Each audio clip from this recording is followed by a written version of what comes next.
How's it going, people? For today's video, we're going to check out the new Primal Flame Bow. You'll be able to get it as a reward after you complete the second quest in the Hunt the Titan quest line. And here's all of the possible perks you can put on it. One thing I want to point out is that it does have a new 6th perk that says hitting an enemy spreads fire affliction to up to 6 nearby enemies in a 1 tile radius. And the only element you'll be able to use is fire. And these are the perks we're going to use while we test it. So we got 2 crit damage perks, crit rating, and damage to afflicted targets. And I kind of want to see how much damage we can deal with it. So I'm going to use a loadout I normally don't use, not a loadout I would necessarily recommend. So while we test it, we're going to use Rabbit Raider Jonesy as our commander with the preemptive strike team perk. And for our support team, we have Skull Ranger, Red Lion, Swamp Knight, Mainstage Quinn, and Jones Seabot. And the mission we're going to do is this power level 140 evacuate the shelter, and Cookies is going to be helping us out. Alright, so before we get into the gameplay, I do want to show an example of the new 6th perk.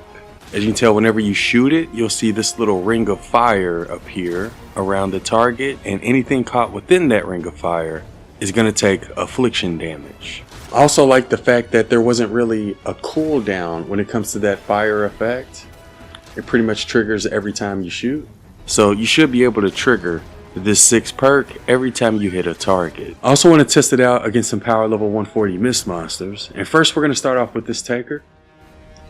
And we were able to one-shot the Taker.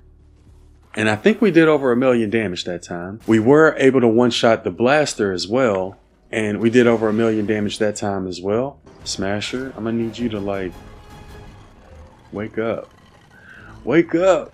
Wake up. Wake up. We're fighting. Where am I? It's okay. We're fighting. Wake up. And I also want to test it out against this power level 140 Nature Smasher. Let's see, with our first hit, we dealt over 800,000 damage. And I am gonna let the affliction deal its damage. When the affliction doesn't crit, we're dealing about 30,000, which is not a lot.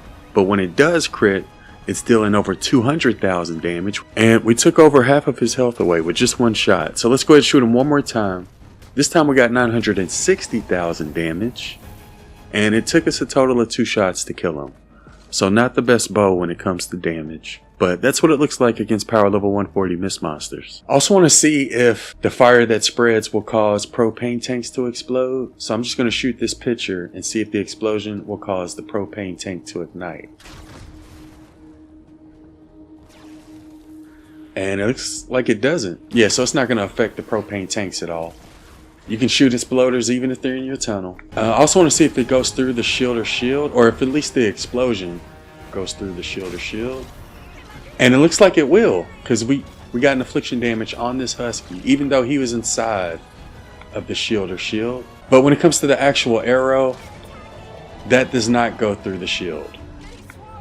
Only the fire can go through it. I also want to try out the Flame Bow with Stoneheart Farrah. So yeah, with this one we have Stoneheart Farrah as our commander with the Totally Rockin' Out team perk. And for our support team we have Rabbit Raider Jonesy, Swamp Knight, Red Lion, Mainstage Quinn, and Breakbeat Wildcat. And the reason I wanted to use it with Stoneheart Farrah is because I want to see what it looks like when the arrows splinter and deal damage to nearby targets. So we're going to go ahead and do this large encampment. And her commander perk does work with this bow. And you see it is splintering off every time we get a hit. And honestly, I think this loadout would probably be better, because I noticed when we weren't using Totally Rockin' Out, we didn't really crit that often. So if I had to recommend a loadout, it would be the Stoneheart Farrah loadout for this new bow. But yeah, that's what the Flame Bow looks like when you use it with Stoneheart Farrah. Also, I noticed the spread fire effect doesn't work on wildlife.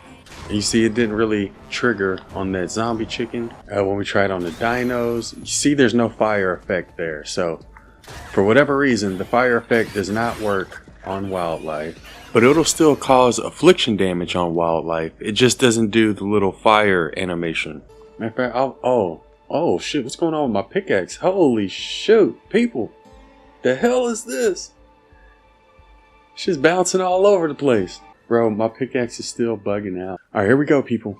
So it looked like it said we weren't going to get an element, which is okay. But if we get water or fire, it's not going to be as useful. Also, we did switch back to our original testing loadout for this mission. But I do think the Stoneheart loadout I showed is better for this bow. So when it comes to this new Primal Flame Bow, I wouldn't consider it to be one of the best ones. I think the Xenon bow is going to be better. The vacuum tube bow is better. I even think the Cloud Burst bow is better than this one. I would prefer using that over this one. So I can't necessarily recommend maxing it out. I also didn't like the fact that we only have the fire element on it. So it's only going to be useful against nature enemies for the most part. And regular enemies. But yeah, I would not consider this to be the best bow. If anything, you may just want to get it for your collection book. Oh, I just lost. Oh my god, I just lost connection in the middle of a mission, dude. Am I still here, Cookie? Yeah. Oh, shoot. Okay. All right, that was weird. Yeah, I'm good. I think I don't know. That was weird. I don't know what's going on, man. So yeah, if anything, you just may want to get it for your collection book. When it comes to things I do like about it, the affliction damage is really good. I think when our affliction crit, we were able to get up to like 200,000 damage. So the affliction was pretty decent. I also like the fact that the fire spreads to other husk. But when it comes to AoE, I still prefer the Xenon bow, vacuum tube bow. I would even consider the Cloud Burst bow to be better than this one. Another thing I did not like about it that I feel like you all need to know is that even with the crit rating perk, it doesn't seem like we crit that often. So you may want to use Totally Rocking Out, like a loadout that has Totally Rocking Out, because we did not crit that often when we were testing it out, even with the crit rating perk. But yeah, I think the most damage we dealt with it was like 1 million, which is kind of low when it comes to bows. I've definitely been able to deal more damage with other bows. Honestly, I'm not entirely sure how you could make this bow better. I guess if you increase like the overall damage or increase the like base crit rating, you could probably make it a little more useful. I'm not sure if Epic will make any changes to it, but those would be a couple of changes I would recommend. I hear flingers. I'm doing the east side. There were so many of them. Whoa.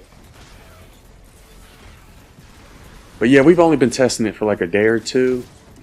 So my opinion on this may change, but for now, I don't really consider it to be one of the best bows. But for those of you who have tried the Flame Bow, let me know what you all think about it. A couple other things I wanted to mention before I go is that I think we only have 5 days left of this venture season, and then we'll get Frozen Fjords. We'll do a video going over like the best loadouts for Frozen Fjords. But yeah, you only got 5 days left for the rest of the season. Make sure you get the plasmatic discharger from the event store if you haven't gotten it already. Let's see what this looks like versus the mini boss. Oh, 200,000 damage. Yeah, the damage on this really isn't that great, people. If you're not critting, the damage is not that good at all. He is smokescreen. To be fair, he is smokescreen, which means we shouldn't be using ranged weapons on this guy right now. We should be using melee, but oh, let's try to kill him, Cookie. I'm trying, Ayla. Keep going. Oh, no, yeah. I'm down. We couldn't even kill him. It's alright. So yeah, we couldn't kill the mini boss, but I think the main reason that is because he had the smoke screen modifier that reduces your ranged weapon damage. But we sort of got unlucky with the modifier there. Anyways, that'll do it for our first Primal Flame Bow gameplay. Again, big shout out to Cookie for helping us out. I also wanted to give a huge shout out to everybody who's been using creator code A1, and also wanted to give a shout out to our YouTube members. Anyways, that'll do it for this one. I hope y'all have a wonderful day, and thanks for watching.